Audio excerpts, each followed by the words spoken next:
A finales del siglo XIX se vivió una fascinación en Japón por el mundo de la relojería. Quizás uno de los más importantes exponentes a día de hoy sea Seiko. Y algo muy parecido le pasó al joven Torakusu Yamaha, que pronto quedó en su ciudad natal de Osaka fascinado por el mundo de la relojería. Algo después, Torakusu se dedicó a reparar equipos médicos.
Y poco después,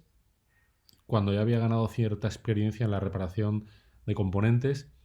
la escuela primaria de Hamamatsu le solicitó la reparación de un órgano de lengüeta, un órgano Reed. Hasta ese momento, Torakusu no tenía mucha experiencia en la reparación de instrumentos musicales y tiró de imaginación, tiró de inventiva, y para la reparación del órgano copió el esquema, copió los planos de la construcción de ese órgano, y algo ya se fraguó en su cabeza. No se trataba ya tanto solo de reparar ese órgano, sino que además en su cabeza se gestaba el que sería el primer instrumento musical de Yamaha, el primer órgano Reed o de lengüeta de Yamaha. Los japoneses, tan dados ellos a la creación de leyendas épicas, cuentan que Torakusu cruzó las montañas de Hakone con los planos del que sería posteriormente el órgano de Yamaha. Sea mito, sea ficción, sea realidad, lo cierto es que se conserva esa imagen en un bajo relieve a día de hoy en la compañía, y cierto es también, como consecuencia de lo anterior, que así aparece el primer órgano. Órgano que recibió algunas críticas en su momento debido a la falta de afinación, lo cual también ya da lugar a otra de las grandes leyendas que surgen en torno al nombre de Yamaha y su logotipo: el diapasón. Teóricamente fue esa necesidad de afinar ese primer órgano lo que llevó a hacer la construcción de los siguientes órganos siempre con un diapasón en la mano. Y así es como surge el logotipo del diapasón. Yamaha como marca se funda en 1887 y no es sino hasta aproximadamente 11 años después, en 1898, cuando se registra la primera marca, en este caso llamándose la empresa Nippon Gaki Co. Limited. En ese momento, la marca, que ya es conocida por la construcción de órganos de primera calidad, utiliza como logotipo lo que siempre tuvo en su mente el fundador, mezclando nuevamente la leyenda con la épica, el diseño del dragón, un fénix chino, un dragón en definitiva, que sostiene en la boca un diapasón. A partir de ahí los distintos logotipos de la marca se van simplificando, en algunos casos se apartan sustancialmente del diseño, del modelo del diapasón, como ocurre con aquel otro que se utiliza un piano, pero luego pronto se establece como punto de referencia siempre el diapasón, lo que da una muestra, una idea de la finalidad perseguida con la imagen de la marca: asociar la construcción de instrumentos musicales perfectamente afinados utilizando el diapasón. Poco después, en 1902, Yamaha se atreve con los grandes pianos, aparece el Gran Piano en 1902, y al mismo tiempo también empieza con la construcción de gramófonos. En 1922 aparece un modelo de gramófono de Yamaha que también obtuvo cierta popularidad en el mercado siempre nacional japonés. Y después siguieron algunos de los que han sido los más importantes hitos o elementos a nivel de instrumentos musicales para la compañía. En 1959 el órgano D1, Electone o Electón, guitarras acústicas como el modelo 60 o la número 60, en 1966 la guitarra acústica FG180, pasando por guitarras eléctricas, nuevos órganos y pianos para gran concierto como el modelo CF del año 1967. Para el año 1954 la empresa habría ya crecido considerablemente, cotizaba en la Bolsa de Valores de Tokio, habría creado su propia escuela de música, la Yamaha Music School, y en 1955 establece la división entre Yamaha Motor Company Limited, la división de motocicletas que también habían sido bastante exitosas, desde el Japón de la posguerra hasta modelos que cada vez van alcanzando más popularidad y se van convirtiendo en un referente, y se establece esa división, separación entre Yamaha, la división musical de instrumentos, que también se había dedicado a la fabricación de algún equipo electrónico sencillo como radios, y por otra parte la de motocicletas. Pronto se ve la vocación de gigante de Yamaha, que incluso en 1959 llega a producir algún material deportivo. En 1968 se expande hacia Europa, hacia el viejo continente, con la fundación de Yamaha Europa GmbH, en concreto en Alemania Occidental, y en 1971 empieza la producción de semiconductores. En esta época se aprecian algunas de las piezas más singulares y que sin duda serían desconocidas para la mayor parte de los usuarios, y que de alguna forma construyen ese elenco que hacen de Yamaha un gigante industrial. Desde esquís, pasando por raquetas de tenis, arcos de tiro, es en la década de los años 60, también el inicio de los 70, y posteriormente, como se dijo, con la época de los semiconductores, hasta la fabricación en 1981 de un sistema computerizado de ordenadores, el Yamaha IS. Es una época apasionante a nivel de desarrollo industrial y empresarial de Yamaha, a nivel también de robotización industrial, pero como sé que no me estáis viendo ni por las motos de Yamaha, ni por el tanga de leopardo, ni tampoco por los robots de esta querida marca, sino por los cacharros de audio, la pura pasión, el vicio, la lascivia, la parte erótica de Yamaha empieza en 1973, por ponerle alguna fecha, con el amplificador integrado CA1000.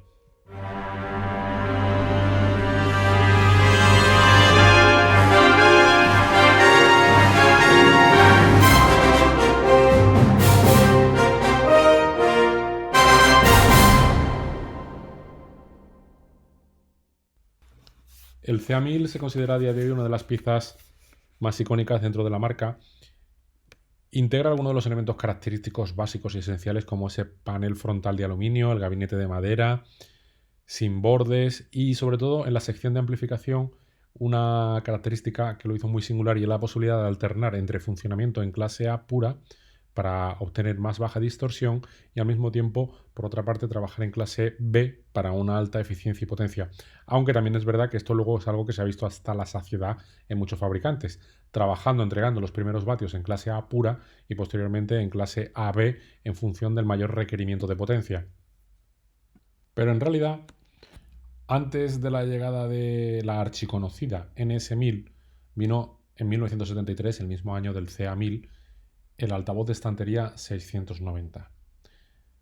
del que la crítica dijo que tenía sonido europeo. Ya sabéis que esto del tema de las nacionalidades y del sonido daría para escribir un libro o toda una biblioteca. No falta incluso quien dice que la 690 no se encuentra muy lejos de las archiconocidas NS1000, pero también hay quien dice que la NS1000 es mucho más evolucionada en muchísimos más aspectos. Hay quien sostiene que se trata fundamentalmente de diferencias en el crossover, otros sostienen que se trata fundamentalmente del altavoz de medios. Fuere como fuere, se ha venido defendiendo que la 690 es una especie de NS1000 más económica. Pero tampoco nos engañemos. Yamaha ha sacado no hace mucho lo que pueden considerarse uno de los mejores altavoces del mercado, los NS5000, de los que he hablado largo y tendido y que tengo un par de ellos en la audio guarida, y por esto no me voy a extender. Pero lo cierto es que nunca se había conocido a Yamaha por los altavoces, ni se la ha conocido tradicionalmente, ni en su momento por la fabricación de altavoces hasta que llega la NS1000.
El berilio era un material muy atractivo a la hora de la aplicación industrial y sobre todo para el movimiento pistónico de los altavoces de los transductores electromecánicos presentaba grandes ventajas, por dureza, por rigidez y por ligereza. Sin embargo, había que ponerle el cascabel al gato a nivel industrial. Y entonces Yamaha, con cierta solvencia y experiencia industrial, pega uno de los grandes zapatazos en la mesa: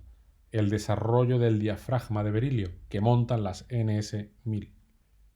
No hizo falta mucho tiempo para que inicialmente en una emisora sueca en el año 1976 se adoptase el NS1000M como monitor oficial de referencia. Y lo que vino después fueron 23 años de ventas hasta 1997, en que se llegaron a vender más de 200.000 unidades de este bestseller. El Yamaha NS1000 viene a concebirse algo muy similar a lo que ha pasado en el mundo de los DJs y también en emisoras con el Technics SP10 y posteriormente con el Technics 1200. Es un plato que se ha utilizado en emisoras y del que se han vendido una cantidad ingente de unidades. Es cierto que se han vendido más 1200 que Yamaha NS5000, pero con todo, tanto Technics con su SP10 como Yamaha con el NS1000 consiguieron convertirse en un estándar de calidad en mastering y en estudios de grabación. Otro de los santos griales del mundo vintage vino determinado por el amplificador estéreo B1, en una época de incesante producción por parte de Yamaha, basado en dispositivos tipo FET que entregaba una potencia de 150 vatios por canal. A día de hoy sigue siendo una pieza de las más buscadas en el audio vintage. A juego con el anterior aparece también el preamplificador Yamaha C2, basado también en dispositivos FET, con ecualizador y con un dispositivo para el manejo de cápsulas MC. Se caracterizó por su diseño especialmente delgado, finito. Y llegaron los 80 con sus excesos, con las melenas cardadas, con las hombreras, las luces de neón y el primer amplificador X, que no responde a una película para el cine de adultos. El sistema X Power.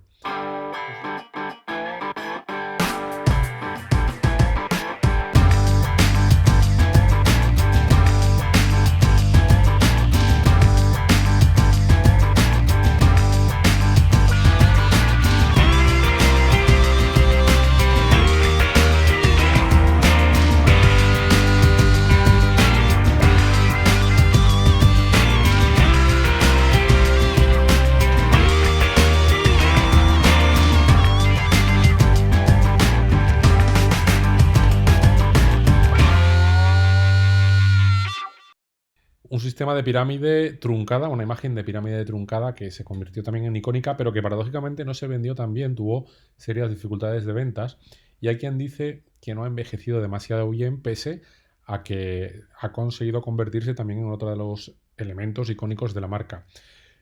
Se trata de un amplificador de potencia que tiene visualmente el aspecto de una pirámide truncada, que entrega 200 vatios de potencia con una tasa de distorsión relativamente respetable para los estándares de la época, con un diseño muy compacto y liviano. Se trataba sobre todo de buscar eficiencia, mucha eficiencia, baja generación de calor con la fuente de alimentación X. Se trataba de liberar a los amplificadores de los grandes transformadores y de los disipadores de calor del pasado. Y de ahí vino no solamente el diseño de la pirámide de aluminio fundido a presión, que como dije anteriormente era icónico, sino un sistema, un esquema de trabajo muy singular en el que dos transistores suministran voltaje bajo o alto a los caps, a los capacitores, cada uno de los cuales está configurado para el suministro de voltaje alto o bajo del amplificador, y un sistema TRIAC que cambia entre suministros altos o bajos en función de las necesidades de la señal de entrada y salida. Y si se habla de Yamaha, aunque no sea muy audiófilo así a priori, aunque parezca que es más propio del ámbito del home cinema, y ahí también sin duda Yamaha lo supo hacer y muy bien, hay que hacer referencia al sistema de procesamiento, al DSP, al procesamiento digital de la señal. No, no es algo demoníaco, es algo que Yamaha ya saca en 1986 con el DSP-1, que posteriormente incorporó el preamplificador de la serie Centennial también, haciendo así un gran monstruo vintage, el CX-10000, que no solamente es un preamplificador, sino que incorpora un DAC e incorpora también el sistema de módulo DSP. Pero antes lo había lanzado al mercado Yamaha con el que podéis ver en estas imágenes, que fue el primer procesador de sonido digital del mundo de Yamaha, que aparece un año antes que el sistema de Dolby Pro Logic y que equipaba, como dije anteriormente, la tecnología de generación de campo de sonido. Estaba también pensado para la época del sonido cuadrofónico. Incluía 13 programas para música, 3 programas para películas y 16 sistemas de generación de campos de sonido para la reproducción en distintos tipos de ambiente sonoro. Esto los grandes aficionados al home cinema y aquellos que cuenten con receptores de Yamaha sabrán perfectamente que es un sistema en el que Yamaha, utilizando retardos y utilizando algoritmos, intenta recrear la percepción musical o la espacialidad que tienen determinados ambientes a través de un procesamiento digital. Y ha sido muy útil, como dije posteriormente, para la marca en el terreno del home cinema.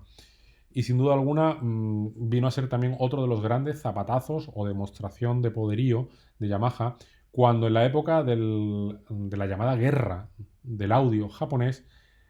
había una lucha encarnizada por fabricar los mejores amplificadores, los mejores altavoces, pero Yamaha decide ir más allá y es entonces cuando se adentra en el terreno del procesamiento digital, intentando hacer o sacar pecho y hacer un esfuerzo demostrativo de cuál era su poderío a nivel de